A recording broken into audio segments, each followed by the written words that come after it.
Give me thy torch, boy, hence and stand aloof. For yet put it out, for I will not be seen. Under yon yew trees lay all along, holding thy ear close to the hollow ground, so foot shall not stand apart upon the churchyard court. Being loose, unfirm, without digging up graves. But thou shalt hear it, whistle then to me, as signal that thou hearest soon approach. Give me those flowers, do as I bid thee. Go. I'm almost afraid to stand alone, here in the churchyard, yet I would adventure.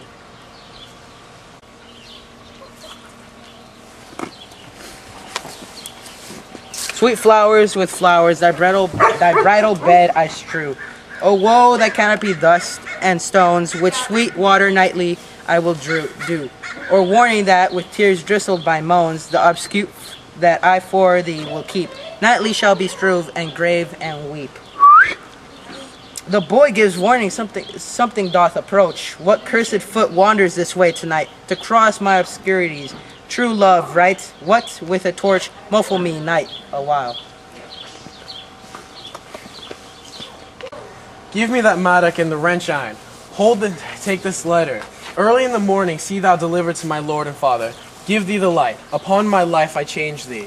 Water thou as hearest or seest. Stand aloof, and do not interrupt me in my course. Why descend into this bed of death is partly behold my lady's face, but chiefly to take hence from their dead finger a precious ring, a ring that I must use. In dear employment, therefore hence be gone. But thou jealous doth return to pry in what further shall intend to do.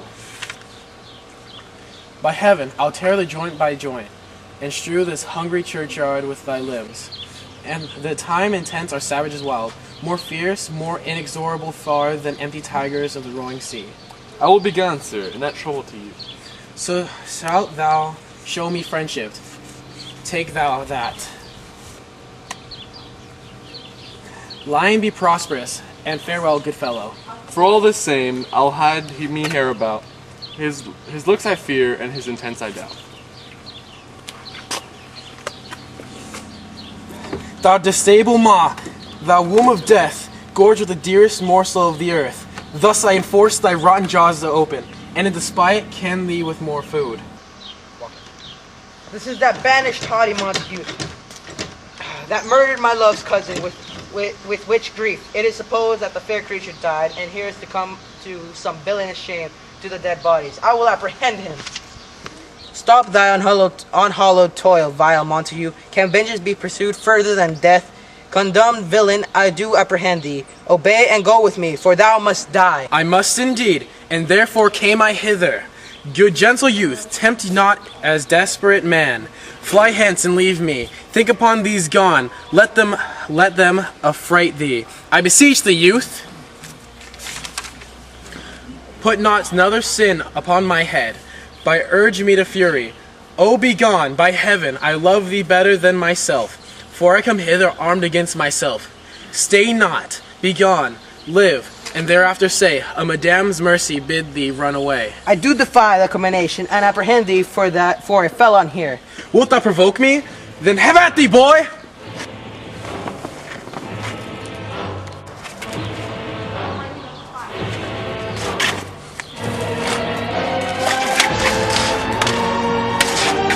Oh Lord, they fight. I will go call the watch.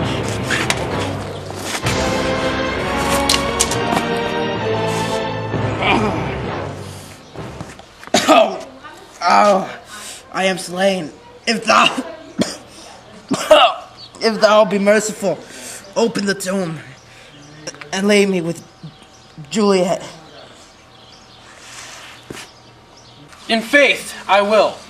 Let me pursue this face, Mercutio's kinsman, noble County Paris. What said my man when my betrothed soul did not attend him as we rode? I think he told me Paris should have married Juliet. Said he not so? Or did I dream it so? Or am I mad, hearing him talk of Juliet, to think it was so? Oh, give me thy hand, one writ with me in sour misfortune's book. I'll bury thee in a triumphant grave.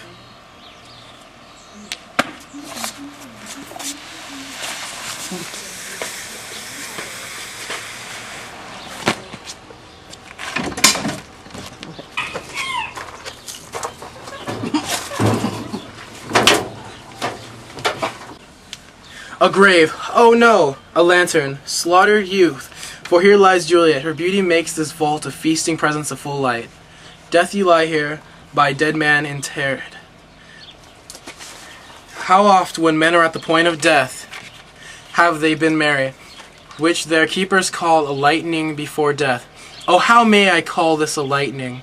O my love, my wife, death that hath sucked the honey from thy breath, hath they no power upon thy beauty. Thou art not conquered, beauty's ensign in crimson in thy lips and in thy cheeks, and death's pale flag is not advanced there.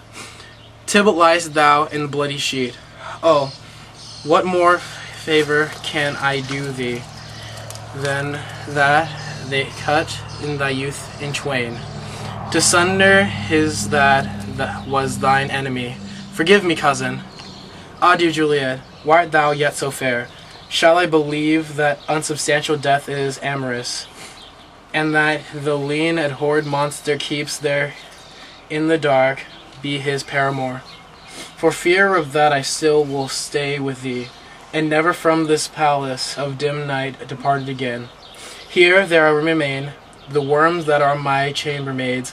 Oh, here I will set up my everlasting rest, and shake the joke of inconspicuous stars. From this world-wearied flesh, eyes look your last, arms take your last embrace, and lips, oh, the doors of breath seal with a righteous kiss, engrossing death.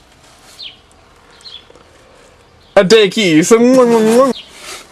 Come, bitter conduct, come, unsavory guide, thou desperate pilot, now at once run on, the dashing rocks and cease at weary bark. Here's to my love. O true apothecary, thy drugs are quick, and with this kiss I die.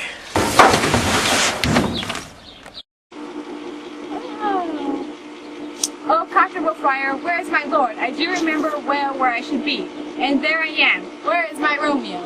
I hear some noise, lady, come from the nest of death, contagion, and unnatural sleep. A greater power than we can contradict hath thwarted our intents.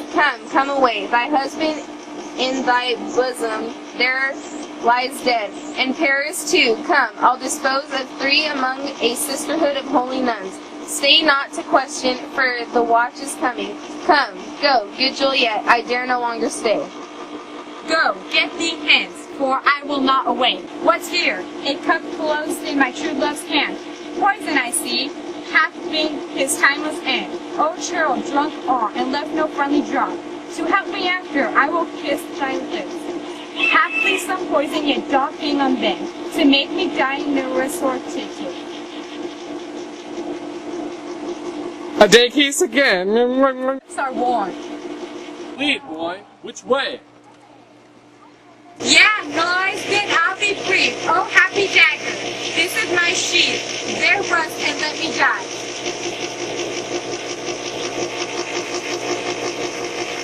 This is the place, there where the torch doth burn. The ground is bloody. Search about the churchyard. Go, some of you. Wherever you find, attack. Pitiful sight. Here lies the county slain, and Juliet bleeding, warm and newly dead. Who here hath lain these 2 days buried? Go, tell the prince. Run to the Capulets. Raise up the Montagues. Some others search. We see the ground whereon those wounds do lie, but the true ground of all those piteous wounds we cannot without circumstance decry. Here's Romeo's man. We found him in the churchyard. Hold him in safety till the prince come hither. Here is a friar that trembles, sighs, and weeps. We took this mattock and this spade from him, as he was coming from the churchyard site. A great suspicion. Stay the friar too. What misadventure is so early up that calls our person from our morning rest? What should it be that is so shrieked abroad? Oh, the people in this city street cry Romeo, some Juliet, and some Paris, and all run with open outcry towards our monument. What fear is this which startles in our ears? Sovereign, here lies the county Paris slain, and Romeo dead, and Juliet dead before, warm and new killed. Search, seek, and know how this foul murder comes.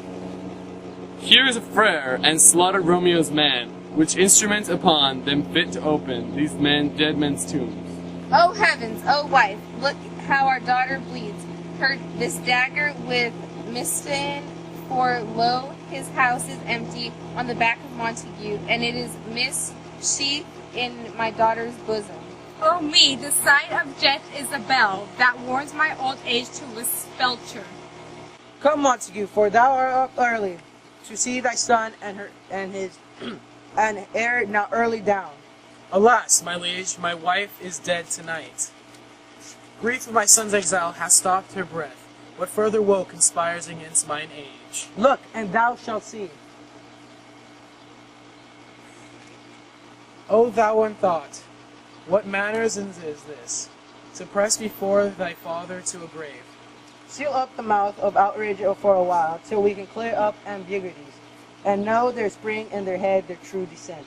And then will I be general of your woes, and lead you even to death. Meantime, forbear, and let mischief be slave to patience. Bring forth and parties of suspicion. I am the greatest, able to do least, yet most suspected, as the time and place doth make against me of this direful murder. And here I stand, both to impeach and purge, myself commend and myself excused. Then say at once what thou dost know in this. I will be grieved, for my short date of breath is not so long as is a tedious tale. Romeo, there dead, was husband to that Juliet, and she, there dead, that Romeo's faithful wife. I married them, and their stolen marriage date was Tybalt's doomsday, whose untimely death banished the new-made bridegroom from this city, for whom, and not for Tybalt, Juliet pined. You, to remove that siege of grief from her, betrothed, and would have married her perforce to County Paris. Then comes she to me, and with wild looks bid me devise some mean to rid her from this second marriage. Or in my cell there would she kill herself, then grave I her, so tutored by my art, a sleeping potion which so took effect as I intended, for it wrought on her the form of death. Meantime I writ to Romeo that he should hither come as this dire night, to help to take her from her borrowed grave. Being the time the potion's force should cease, but he which bore my letter, Friar John, was stayed by accident, and yesternight returned my letter back. Then, all alone, at the prefixed hour of her waking, came I to take her from her kindred's vault, meaning to keep her closely at my cell till I conveniently could send to Romeo. But when I came, some minute ere the time of her awakening, here untimely lay the noble Paris and true Romeo dead. She wakes, and I entreated her come forth and bear this work of heaven with patience.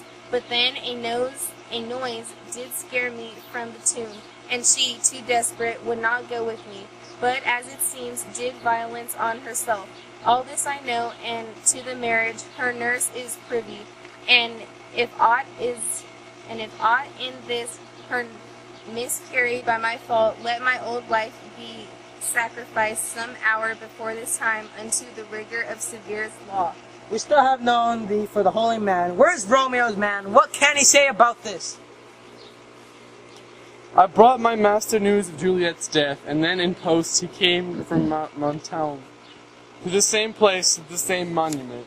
This letter he yearly bid give his father, and threatened me with death, going in the vault, if I departed not and left him there.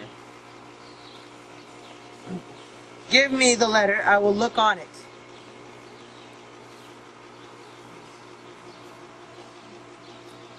Where is the county's page? Where raised the watch? Sire, where made your master in this place? He came with flowers to strew his lady's grave, and bid me stand aloof, and so I did. Anon comes one with light to open the tomb, and by my master drew on him, and then I ran away to call the watch. This letter doth make good the friar's word, their course of love, the writing of her death, and here he writes there that he did buy a poison of poor apothecary, and Their withdrawal, come in this vault to die with Juliet. Where be these enemies? Capulet, Montague, see what scourge is laid upon your hate. The heavens find means to kill your joys with love, and I, for winking at your discord too, have lost a brace of kinsmen. All are punished.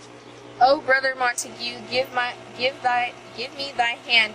This is my daughter's jointure, for no more can I demand. But I can give thee more, for I will array her statue in pure gold, that whilst Verona by the name is known, there shall no figure at such rate be set as that of true and faithful Juliet. As rich shall Romeo's by his ladies lie, poor sacrifices of our enmity. A glooming peace this morning with it brings. The sun for sorrow will not show his head. Go hence to have more talk of these sad things. Some shall be pardoned, some shall be punished. For never was a story of more woe than this of Juliet and her Romeo.